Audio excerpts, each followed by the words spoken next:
The night my grandmother died, my father didn't call to tell me she was gone. He called to tell me what I wouldn't be getting. I was standing in a grocery store in Oakland holding a carton of eggs when my phone vibrated in my coat pocket. I almost didn't answer. It was late, and his name on the screen, Julian Hale, still carried the power to rearrange my spine even after years of silence. I answered anyway. That's the thing about families like mine. You never stop answering.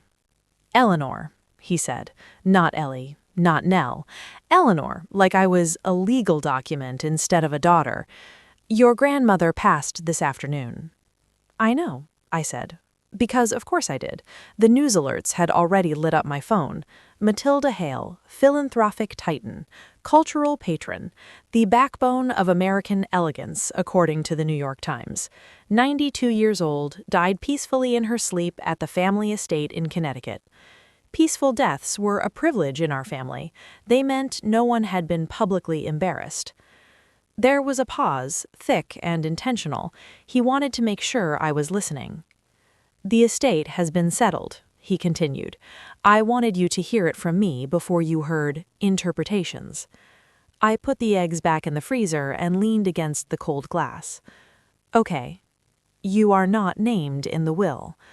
There it was. Clean, surgical. No apology, no explanation, just fact, delivered like a quarterly report. "I see," I said, even though my vision had started to blur at the edges. "You'll receive a personal letter," he added, as if that softened anything, "and of course some of her personal effects, but financially—" "I understand," I said.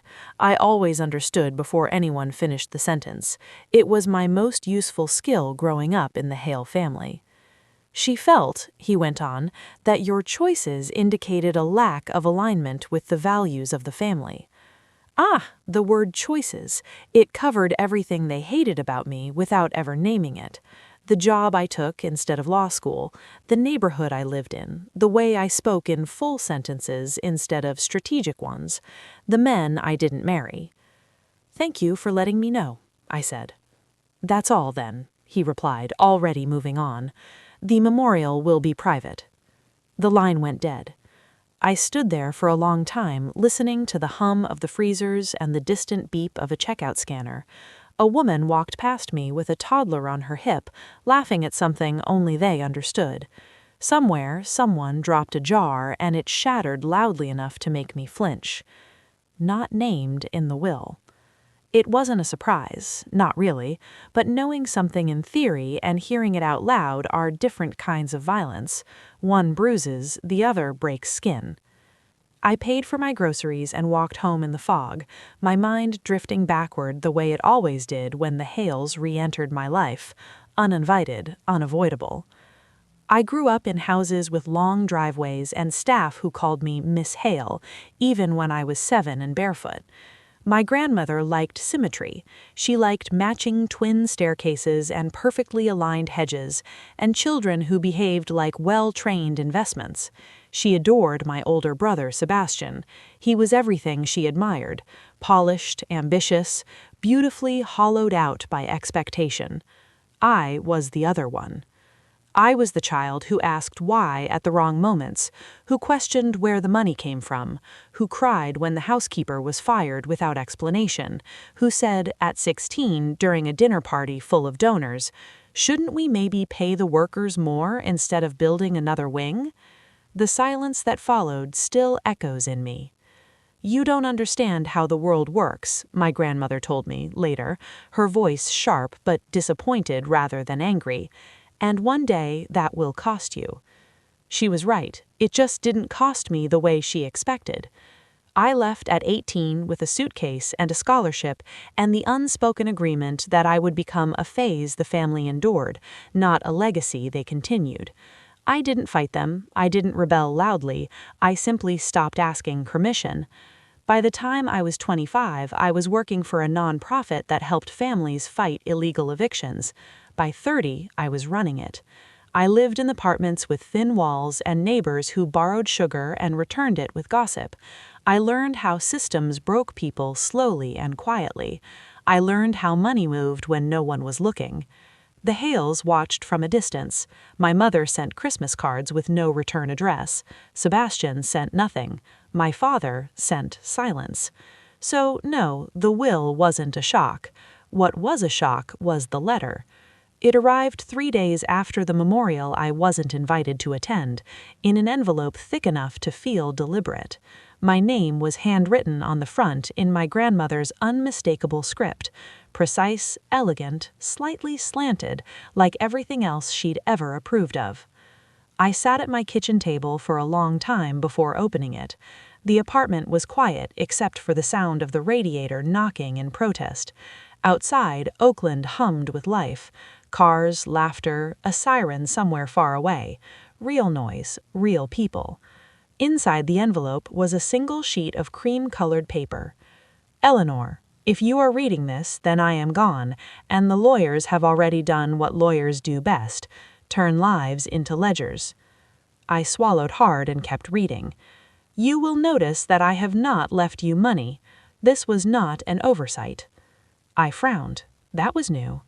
I am leaving you something else. The letter continued with directions, an address, a key enclosed in a separate envelope, no explanation beyond that. At the bottom, her signature, sharp and confident even in death. I sat back in my chair, my heart beating faster now, not with grief, but with curiosity. My grandmother never did anything without intention. If she disinherited me, it wasn't because she thought I was unworthy, it was because she thought I was dangerous. The address led me to a low-rise building in downtown San Francisco, a part of the city that still smelled faintly of old money trying to pretend it belonged to tech. The plaque by the door read, Hale and Whitmore Holdings. I almost laughed. Inside, a receptionist looked up startled. Can I help you? Yes, I said, surprising myself with how steady my voice was. I'm Eleanor Hale. I'm here about a key. Her expression changed immediately, not confusion, recognition. Of course, she said, standing. They've been expecting you. That was the moment something clicked into place. Not inheritance, not money. Expectation. She led me down a hallway with framed photographs, groundbreakings, ribbon cuttings, handshakes with politicians whose names I recognized from history books. At the end of the hall was a door with no label. She unlocked it and stepped aside. Inside was a small office, no desk, just a table, a chair, and a locked file cabinet. On the table sat a single folder. Take your time, the receptionist said softly, closing the door behind me. I stood there, my pulse loud in my ears, staring at the cabinet like it might bite. For the first time since my grandmother died, I smiled. Whatever she hadn't given me was about to matter far more than what she had, and that's how I inherited nothing and began to understand exactly what she'd left me instead. I didn't open the folder right away. That might sound strange, given everything, but standing alone in that quiet office, I felt something close to superstition, like opening it would change the rules of my life permanently, and some instinct in me wanted one more breath before that happened. The folder was thin. That scared me more than if it had been thick. I sat down, finally, and slid it toward me. The paper inside was old, yellowed at the edges, but meticulously organized. Typed documents, handwritten notes, copies of contracts, dates spanning decades. At the top of the first page, in my grandmother's handwriting, was a single sentence. Everything worth inheriting is hidden. My pulse quickened. The documents weren't personal, they weren't sentimental, they were transactional. Property deeds, trust agreements, corporate shell structures layered so deeply it made my head hurt. Hale and Whitmore Holdings wasn't what the public thought it was. It wasn't just a legacy investment firm. It was a vault. My grandmother hadn't just built museums and charities. She had quietly accumulated control over housing developments, municipal bonds, infrastructure projects, private prisons, water rights. Assets hidden behind layers of respectability. Things that decided how cities lived or failed. And at the center of it all was a trust I'd never heard of, the Calder Trust. I flipped page after page, my mouth going dry. The Calder Trust didn't belong to my father, or my brother, or any of the public Hale entities. Its beneficiary line was blank, except for a handwritten addendum at the end. To be activated upon my death, oversight to transfer to E.H. E.H. Me. I leaned back hard, the chair legs scraping the floor. This wasn't inheritance. This was succession. A knock at the door made me jump.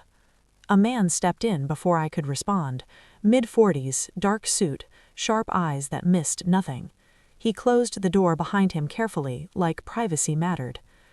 "Ms. Hale," he said, "I'm Victor Lang. I worked with your grandmother for 27 years. He watched my face as he spoke, measuring my reaction. "You knew I was coming," I said. "Yes," he replied calmly. She insisted. "Why?" I asked. He smiled slightly. "Because you're the only one who wouldn't try to monetize this immediately." That wasn't an answer, but it was a compliment wrapped in warning. Victor pulled out a chair and sat across from me, folding his hands. "Your grandmother believed Hale family had become predictable, too visible, too dependent on public power." "And I was the solution?" I asked. "No," he said. "You were the risk." That tracked. "She believed systems only change when someone who doesn't belong gains leverage. You walked away. That made you uncontrollable." "So she disowned me," I said flatly. "She protected you," Victor corrected. "If your father had known what she was building, he would have tried to own it or destroy it." "And now?" I asked. "And now," he said, "it's yours to decide whether it should exist at all." I stared at the documents again. "Why me?" Victor's gaze softened just a fraction. "Because you're the only Hale who ever asked what the money did instead of what it proved." The words landed heavy. I thought of the nonprofit, the evictions, the families who lost their homes because some fund manager decided the numbers worked better that way. I thought of my grandmother's foundations, her polished speeches about culture and legacy, and suddenly I saw the through line. She hadn't been blind. She'd been patient. "What happens if I walk away?" I asked. Victor didn't hesitate. "Then the trust dissolves. Assets revert to existing Hale-controlled entities. Your father and brother inherit everything." I exhaled slowly. "So if I do nothing, nothing changes?" "Yes," he said simply. I closed the folder. "I need time," I said. "Of course, but understand this. Your family will notice. They always do." He stood, pausing at the door. "One more thing. Your grandmother anticipated resistance." "From whom?" I asked. He met my eyes. "Everyone." I left the building an hour later, the city feeling sharper, louder, like the volume was turned up without my permission. I walked for blocks without direction, the weight of the folder in my bag pulling at my shoulder. My phone buzzed. Sebastian. I stared at his name, surprised. He hadn't contacted me in years. Not when I moved, not when I built a life they pretended didn't exist. I answered. "You were at the office today," he said, no greeting. "Yes," I replied. "So it's true, she really left you something." "Did she?" I asked. A pause. I could almost hear him recalibrating. "You know this doesn't have to be adversarial," he said carefully. "We can talk. We could have talked any time in the last 10 years. You didn't want to." "That's not fair," he snapped, then caught himself. "This is complicated." "No," I said. "This is inconvenient." Silence. "Father's upset," he said finally. I laughed. I couldn't help it. "Tell him to sit with that." "Ellie, don't," I cut in. "Don't use my name like you remember me." He sighed. "If you don't know what you're doing—" "I know exactly what I'm doing," I said, surprising myself with how true it felt. He hung up without another word. That night I didn't sleep. I spread the documents across my kitchen table, cross-referencing addresses with public records, mapping the quiet ways money moved through cities like blood through veins. Every time I thought I understood the scope, it widened. This wasn't just power. It was responsibility no one had voted for. By morning, I'd made a decision. I called Victor. "I'm in," I said. There was a pause. Then, quietly, "I'll arrange the transfer. On one condition," I added. "Transparency. Full access. No secrets from me."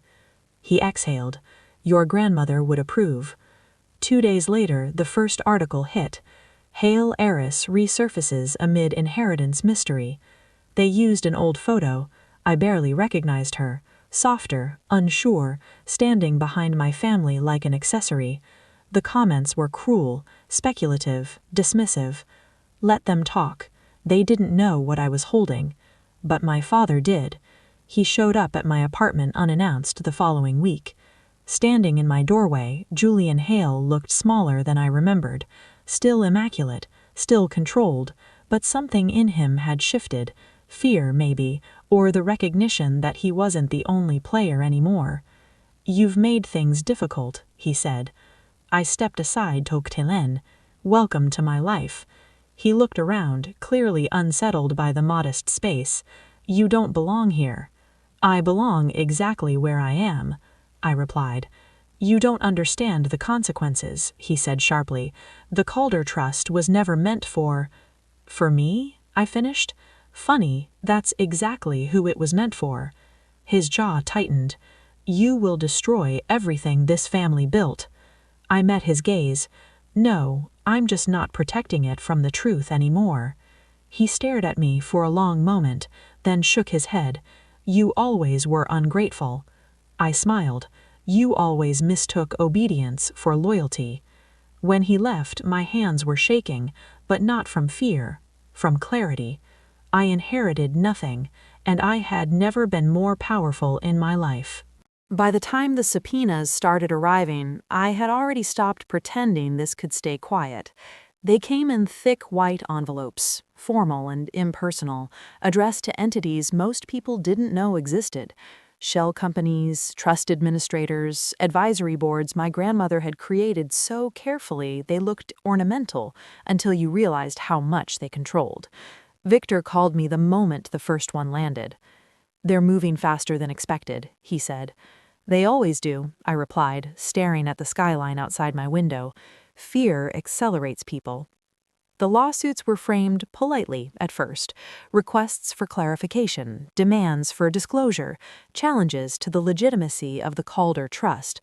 My father's attorneys claimed undue influence, diminished capacity, procedural irregularities. Every argument rested on the same implication, that Matilda Hale couldn't possibly have meant me. I took a perverse comfort in that. Even now, they underestimated her. And me. The press followed, of course. They always followed money. Speculation turned sharper, less amused. Disinherited granddaughter may control hidden empire. Who really owns the Hale fortune? Commentators debated my qualifications like it was a game.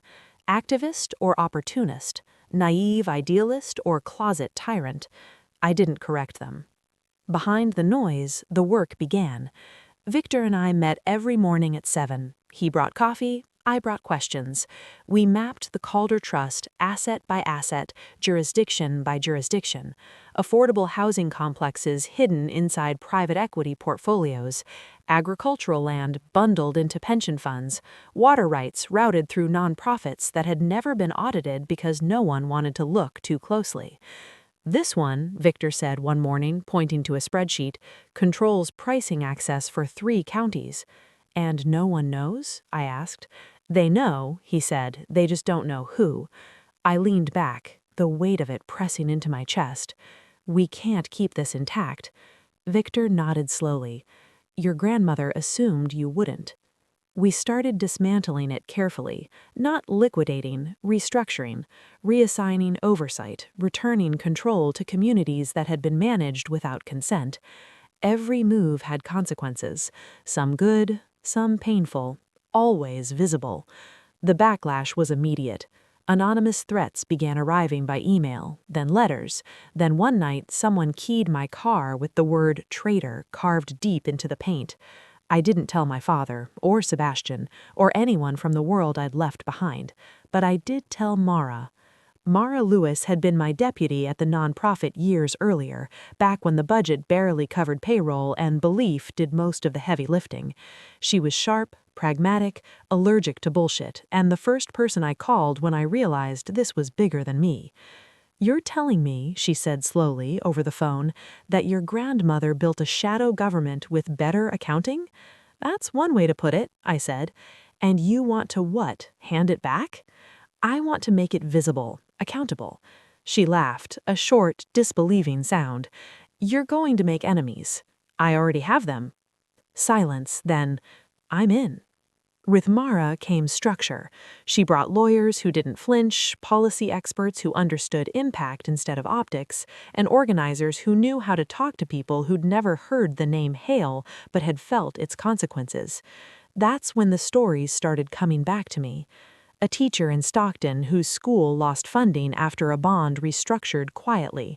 A farmer in the Central Valley whose water access disappeared after a temporary adjustment. A housing co-op in Oakland nearly dismantled because a trust decided the returns were insufficient. All legal, all devastating. I started visiting in person. No press, no announcements, just me showing up where the money had gone and listening to what it had done. Each story carved something new into me. Anger, resolve, grief, something like redemption but sharper. The more visible I became, the louder my family grew. Sebastian tried again. This time he showed up with wine and nostalgia and the careful tone of someone hoping to reframe history. "You're hurting people," he said, sitting across from me in my apartment like he still belonged there. "Which people?" I asked.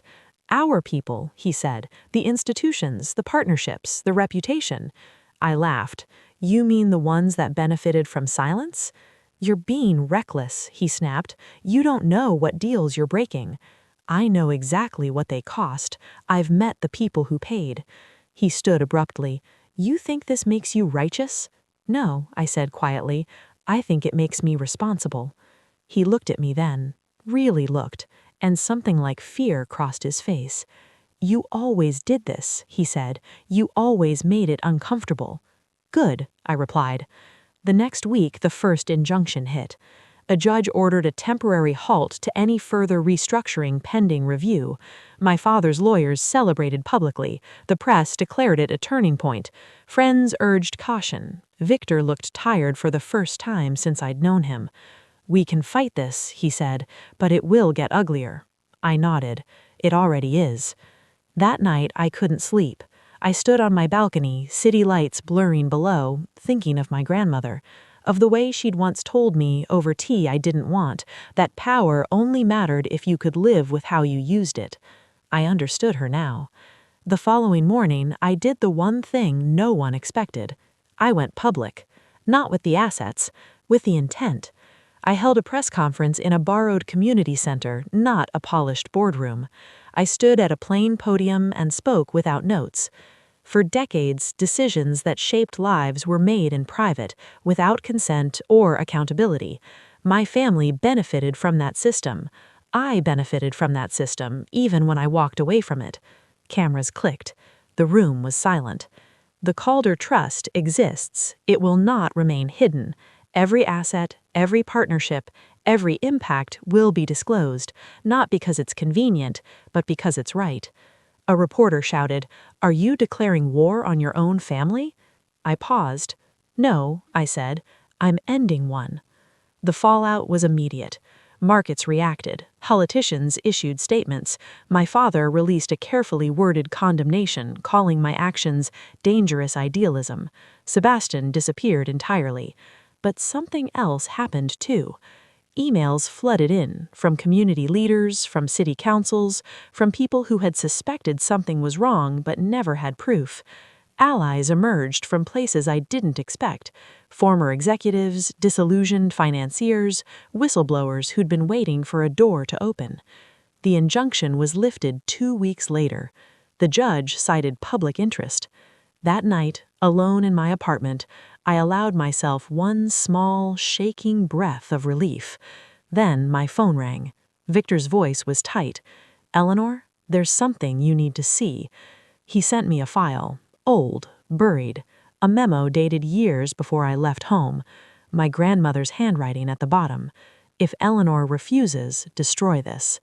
Attached were documents linking Hale entities to a disaster I remembered vaguely from childhood: a chemical spill, a cover-up, a settlement sealed by influence and silence. My hands trembled as I scrolled. This wasn't reform. This was reckoning. And I finally understood why my grandmother hadn't left me money. She had left me the truth. And now I had to decide how much of it the world was ready to survive. I didn't tell Victor right away. I sat with the documents spread across my table, the same table where I had once sorted eviction notices and grocery receipts, trying to reconcile the woman I'd known as my grandmother with the architect of what lay in front of me. The chemical spill hadn't been an accident. It had been negligence wrapped in legal insulation. Workers sickened, a river poisoned, a settlement buried so deeply it never reached public memory. And the signature authorizing the silence wasn't my father's. It was hers. For the first time since this began, my certainty cracked. I thought of her teaching me how to play chess when I was 8, correcting my impatience, telling me that the board didn't care about intentions, only consequences. I thought of her museums and scholarships and all the good she'd done, balanced against this. Legacy, I realized, was never clean. I called Victor at dawn. "She knew," I said without preamble. "Yes," he replied quietly. "She carried it longer than anyone." "Why didn't she fix it?" I asked. "Because exposure would have destroyed everything she built," he said, "and because she believed you would do what she couldn't." The weight of that settled heavily in my chest. By noon, my father called. This time I didn't let it go to voicemail. "You have it," he said, not a question. "Yes," I replied. "You don't understand what releasing that will do," he said, his voice tight. "It will erase her, all of it."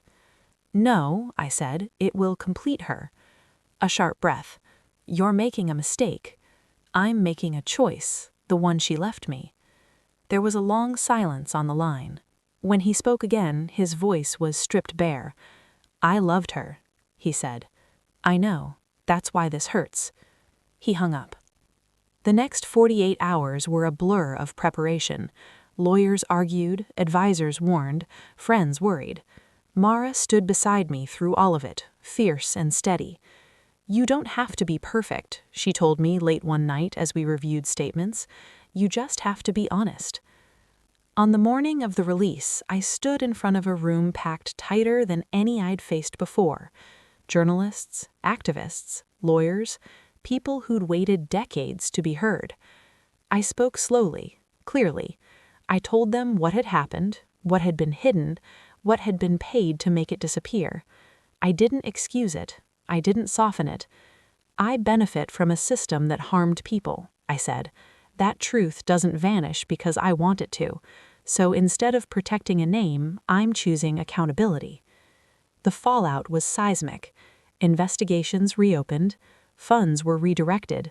Apologies issued. Real ones, not press releases. The Hale name fractured publicly, split between myth and reality. And then something unexpected happened. People forgave. Not my family, the public. Because accountability, it turned out, was rarer than perfection. Months later, the Calder Trust no longer existed. Its assets redistributed into transparent, governed structures with oversight built in. No secrecy, no heirs. I stepped down from control the same day the final transfer completed. The press asked why. "Because power without an end date becomes the problem," I said. I moved to a smaller apartment, took fewer calls, walked more. One evening, a message came from an unknown number. "You did what I couldn't. I'm proud of you." No signature, no explanation. I didn't need one. A year later, I stood at the edge of the river that had once been poisoned, now running clear again. Children played along its banks. A plaque nearby didn't list donors or dynasties. It listed names of people who fought for the cleanup. I wasn't among them. That felt right. I had inherited nothing. No fortune, no throne, no illusion of purity. What I had inherited was choice, and I choose to leave the world more honest than I found it. For the first time in my life, that was enough. If you loved Eleanor's journey and want to see more thrilling stories of drama, power, and secrets, subscribe now, like this video, and share it with friends who love a good twist.